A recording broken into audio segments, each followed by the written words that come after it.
Stephen Thompson, he looked phenomenal. He looked like a vintage Stephen Thompson, but there's only one reason why he looked like a vintage Stephen Thompson right here, brother. And the only reason that is because Kevin Holland allowed him to do that. Now, I told you, there is real issues along with like the favoritism that comes with Kevin Holland's style. That jumpy, herky-jerky, I'm taking big overextended leaps in. It either works to his advantage or it works to his detriment. And it actually did both in this fight here, AJ. But let's talk about the elephant in the room. Hand injury. That's the reason why this fight got stopped. Let's be completely honest. Yeah, Stephen Thompson was pouring it on him, but Kevin Holland probably broke his hand, something like that. The right hand, the moneymaker too. Do you think we would have saw a different fight if that injury didn't take place? 100%, Derek, especially with the way, again, another power differential is what we saw for this fight. The way that Kevin Holland was able to crack Stephen Thompson and it do serious damage and it really affect him. Whereas Stephen Thompson, he'd hit him and sure, he was laying it on, like you said, he was laying on the pressures, laying on the punches, the kicks, he's hitting him with all kinds of different stuff, but it wasn't affecting Stephen Thompson as much. So I think if Kevin Holland had that hand, man, we'd be talking a big different game right here. And I know it was very back and forth fight. But if you got that power, it is really, the same thing we're talking about that Eric Anders. It really does make a big, big difference here. Do you think the hand came into play, Derek? Yeah, absolutely, man. I definitely think that like that hand injury, especially because he said that it happened pretty much after the first round, and I didn't really see that. But when he said it happened after the first round, I was like, oh, okay. There was a sudden drop in output after like round 2 or round 3, where you're just like, hold on, what happened here? Like, did he hurt? I thought he hurt his foot or his knee or something like that, but he just stood back against the cage and he was just trying to like time him for that counter left hook. But Stephen Thompson's too sharp of a striker, too much of a sharp shooter for that to happen. So it's tough because I do think we would have saw a different fight, but at the same time, it's not, because this is my whole entire take on this. Kevin Holland at this point, man, he's a fan favorite. We love him. Entertainment, right? He banked in $50K right here with this fight style. Even though he lost, he banked in $50K. That's what matters, I think, to him at this point. But this is another reason why you cannot back him in serious competition against the upper echelon that the UFC has to offer, because you just never know if you're going to get the all-in Kevin Holland or if you're going to get the playful Kevin Holland. Now, AJ, let me remind you, when he fought Cowboy Oliveira, right? That was the all-in Kevin Holland. That was serious. We're kicking ass and taking names. I'm going to beat this boy's ass, right? Stephen Thompson, you find yourself in top control. You have a jiu-jitsu black belt. You can take advantage of it, and you choose to stand up, which inevitably leads to you later getting pieced up on the feet. I mean, if revisionist history, brother, do you think he regrets this decision, or do you think that's just the fight game and this is the type of martial artist I am? I wanted to test myself.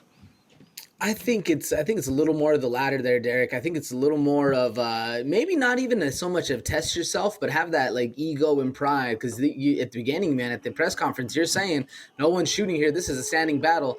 If you're the first one to shoot, it doesn't play the best of look, especially for someone who's as vocal and as boisterous and flamboyant as Kevin Holland. He's out there talking. So if you go back on your game, you're folding over. So you have to double down. If you get the takedown, you have to let him up, in my opinion anyway, especially if you're talking the big striker game. If you're in there and you're kind of playing that, we're going to be fighting, standing battle all day long, the first thing you do is shoot. Then I think you can go with that was a ploy. You're playing around a little bit. But I think at this point, this is game, bro. This is on game all day long. And I hear you from the fan perspective, right? But from the I want to be a champion perspective, I don't hear you whatsoever. And the reason why is because the press conference is where gamesmanship is for. It's like the whole entire point. Psychological manipulation, right? Oh, yeah, we're just going to stand and bang. It didn't stop Kevin Holland after the hand injury in late round 3 from shooting, not successfully, but he still shot, right? And then even Stephen Thompson said in the post-fight presser, he was all like, I saw Holland started to shoot, and he was like, oh, what happened, bro? I thought we weren't shooting. He was like, man, I got to do what I got to do. That's the reality of the situation. You got to do what you got to do. That didn't stop RDA from shooting in on Brian Barberane and be like, I'm just going to take the win. Now, if you're a Kevin Holland, let me take a peek right here. If you're a Kevin Holland, you're coming off of back-to-back losses. You lost to Khamzat Chimaev, you lost to Wonderboy Thompson after 2 wins and a no contest to Kyle Dawkins after a bad stretch of losses there. So I think it's clear.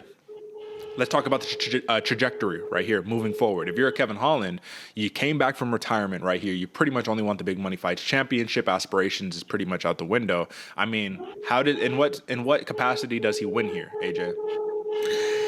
Yeah, in what capacity, man? It's hard because I feel like Kevin Holland is really on the trajectory to become just a star. You know, a money fighter, just somebody you're signing on that's going to know he's going to provide some entertainment, going to provide some money back to you, and going to be able to set up his next fight.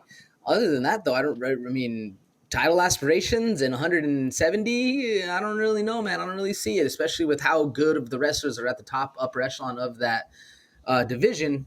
I don't really see gold around in the future. Do you, Derek?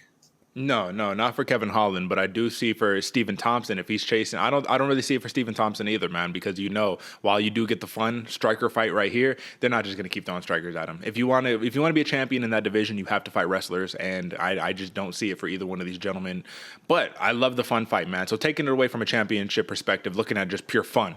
I mean, come on, bro. This is one of the fight of the year candidates. Am I right?